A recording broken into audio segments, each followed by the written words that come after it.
Cowboys star receiver Ceedee Lamb is unlikely to play this week, according to head coach Bryant. He suffered a high ankle sprain early in the loss to the Bears on Sunday. Lamb's expected to miss multiple weeks, according to reports. Jerry Jones telling reporters Monday that it is possible that the ankle could land Lamb on the injured reserve.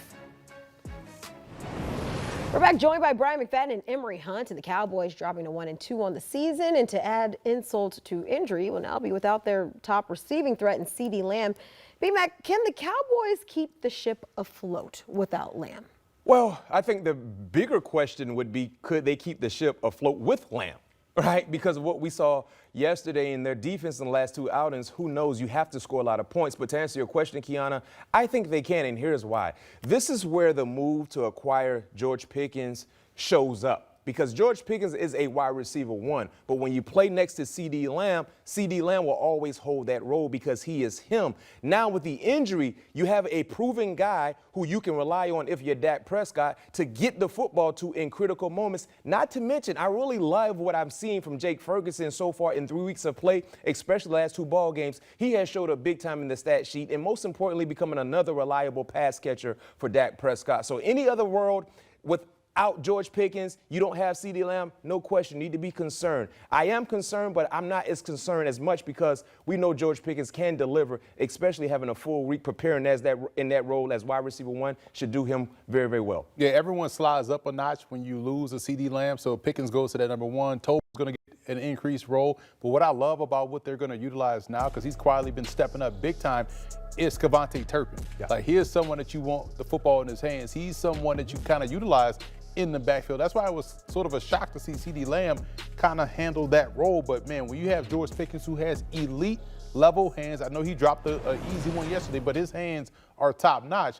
It just makes your offense still able to function on pace. But look out for Kevontae Turpin to get more involved as well. Yeah, absolutely. Got a little bit of depth there, especially you guys mentioning that's why you get a guy like George Pickens. But meanwhile, it's a tough go for the Niners, who are already dealing with a heap of injuries. They now lose one of their top defensive players for the year, with Nick Bosa suffering a season-ending ACL injury.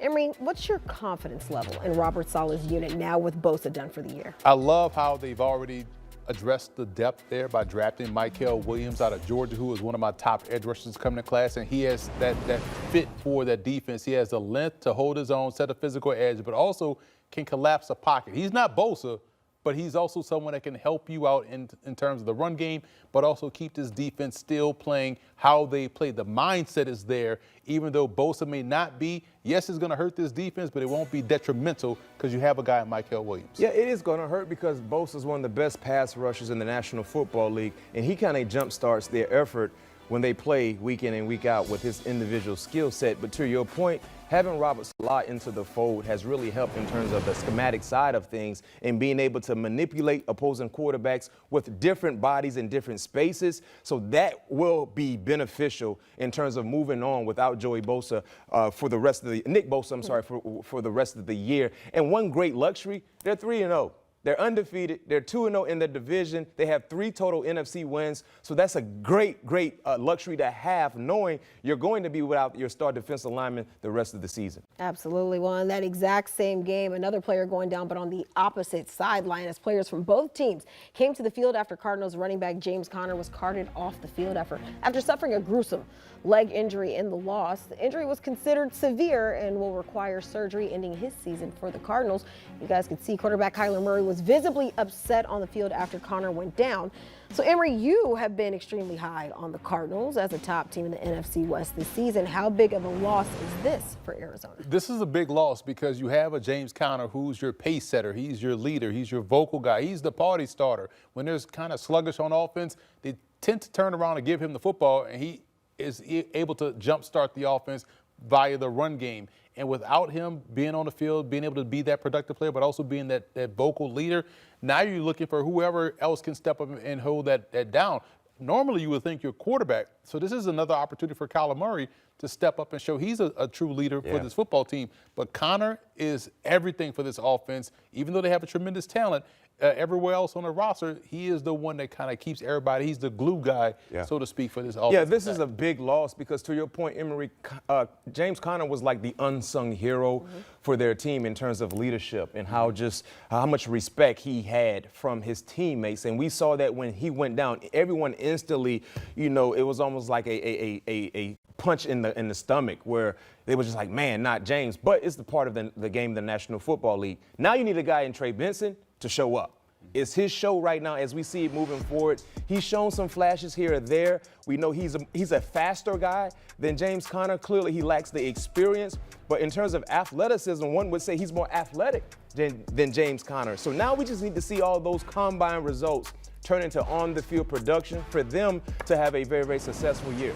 Nonetheless, extremely heartbroken for the Cardinals. That's one of them, like you guys mentioned, a leader of that team. You saw both teams coming out to the field when he was carted off. But there was another running back whose season ended prematurely. Running back Najee Harris done for the year after suffering an Achilles injury in a non-contact play in the Chargers' win over the Broncos. It appeared he was getting the lion's share of touches over rookie Emory and Hampton before the injury. But outside of Hampton, things getting a little thin at that running back position. So B-Mac, how are you now viewing the Chargers offense? Well, I still view the Chargers offense as a legit high-powered offense in terms of consistency because their quarterback has been playing lights out. Justin Herbert has been playing out of his mind, and I don't think that is going to change anytime soon in terms of who he is as a quarterback and his coach and Coach Harbaugh. But in terms of the running game, this is a massive blow because we visualize a two-back system there in LA, similar to what we see with the Detroit Lions. And then Najee Harris was just starting to find his stride because remember, because of the 4th of July injury, he was away from the team, not on the grass. But now it seemed like he started to find his legs and he was given that burst that they need in terms of being a back that can coexist with rookie Emory Hampton. So this is a big blow. But one thing we did see, I saw when he went out, Emory Hampton kind of turned into another gear. He switched into another gear, right? And he was a bit stagnant so far in his rookie campaign, but with the bulk of the opportunities, he really made some plays happen in the running game and also in the passing game. So maybe that could be a blessing in disguise in terms of his opportunity. But I think they may need to address in terms of the depth concerns, maybe bringing someone in at that position. I love how you brought up how when he stepped in the game, he started to look like the guy that we liked coming out of North Carolina. And the big reason why is because he's not a spot duty guy. He's someone that needs volume to be successful. He has to get revved up and get rolling. And certain backs are able to step in cold, get a good run off and back up. But then you saw someone like Hampton who now he was trying to press. He was trying to make the home run to justify why they drafted him so high. But now he gets to ease into a ball game. He gets to get into that running back groove I like to talk about where, hey, you're starting to fill out the defense, and next thing you know, you're going to start to pop those long runs. We saw him start to get busy in that game against, his last matchup. At the end of the day, now he's going in as the lead guy. Now he's going to have to tighten up on pass pro. But I loved what I saw last week of him running the football because that is a promising sign because now he's going to get those feature back carries. Absolutely. He finished his day with 19 touches, 70 yards. He had his first career touchdown in that game, also added a couple of yards through the air, 59 on 6 receptions. Fellas, as always, we appreciate you with the insight. So let's look at some other notable injuries around the NFL. Tyler Booker out with that ankle injury. Tyrone Tracy, we got that notification dealing with that shoulder injury. Mike Evans, another big one, still awaiting the results of that MRI with that hamstring injury. Meanwhile, for the Bengals, already dealing with their share of injuries, but currently Noah Fant dealing with a concussion.